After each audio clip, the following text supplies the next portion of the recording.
अशोक लेलैंड का शेयर देखिए, यहाँ पर 5% से ज़्यादा की तेज़ी हम देख रहे हैं क्योंकि नतीजे अच्छे जारी किए हैं कंपनी ने। इनका मुनाफा देखें तो ज़्यादा यहाँ पर बढ़ोतरी नहीं है, लेकिन ओवरऑल यहाँ पर अगर नतीजे देखें, आय में अच्छी करीब 9% से ज़्यादा का उछाल है। वन टाइम लॉस भी यहाँ पर 40 करोड़ का कंपनी को हुआ है। स्टिल कंपनी आज देखिए शेयर अभी 5% के अंदर है, लेकिन अच्छी तेज़ी यहाँ पर नज़र आ रही है। अशोक लेलैंड पर क्या किया जाए और किस तरह से आप इसे रीड कर रहे हैं?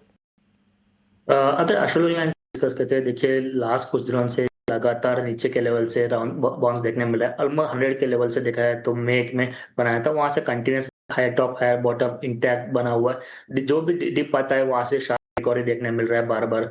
तो रिसेंटली भी देखा है तो 135 तक का डिप मिला था, वहां से रिकवरी होते हुए ऑलमोस्ट 150 के आसपास अभी करंटली ट्रेड कर रहा है।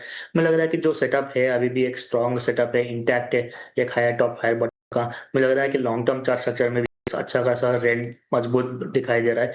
तो ओवरऑल मुझे लग रहा है कि किसी के पास बाइंग है तो बने रहना चाहिए स्टॉक में। अगर फ्रेश बाइंग आता है तो थोड़ा डिप्स में भी मुझे लग रहा है कि यहाँ बाइंग का अपॉर्चुनिटी बन सकता है। यहाँ पे इमीडिएट सपोर्ट है 142 के आसपास और 140। अगर थोड़ा भी डिप्स मिलता है तो मुझे लग रहा है कि यहाँ पे बाइंग अपॉर्चुनिटी बन सकती है अशोक लैंड में।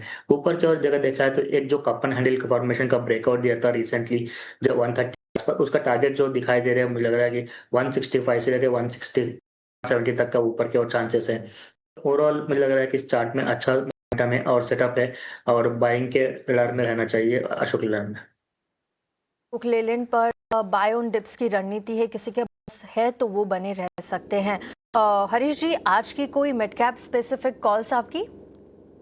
हाँ, मेरे पास दो स्टॉक्स है मिड कैप के, अगर देखा है तो पहला रहेगा जियो फाइनेंस में। देखिए जियो फाइनेंस में लगातार 2-3 दिन से एक मोमेंटम दिखाई दे रहा है और ऑलमोस्ट स्टॉक प्राइस जो है 200 डे से रिकवरी देते हुए और 50 शॉर्ट टर्म में 50 डे मूविंग एवरेज भी क्रॉस कर चुका है आज के ट्रेडिंग सेशन में। मुझे लग रहा है कि यहाँ पे एक छोटा सा इनोवा हेडेड थोड़ा पैटर्न का फॉर्मेशन भी बना हुआ है।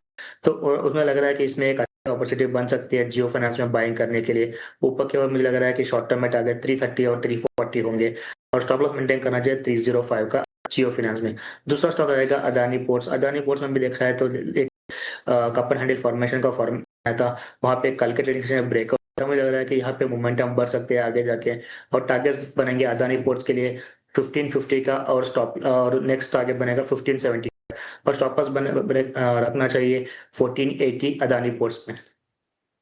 बिल्कुल, तो दो कॉल्स यहाँ पर आपकी तरफ से आई है, एक अदानी पोर्ट्स की है और एक जियो फाइनेंशियल की है। एक बार मैं रिपीट कर देती हूँ, जियो फाइनेंस पे आपको 315 की कॉल लेनी है, टारगेट्स आपको 330 से 340 तक के यहाँ पर नजर आ सकते हैं, स्टॉप लॉस लगाना है 305 का। अदानी पोर्ट्स पे अगर आप राय देखें तो 1511 की कॉल आपको लेनी है, टारगेट आपको 1550 से 1575 के यहाँ पर नजर आ सकते हैं, लेकिन स्टॉप लॉस लगाना होगा 1480 का।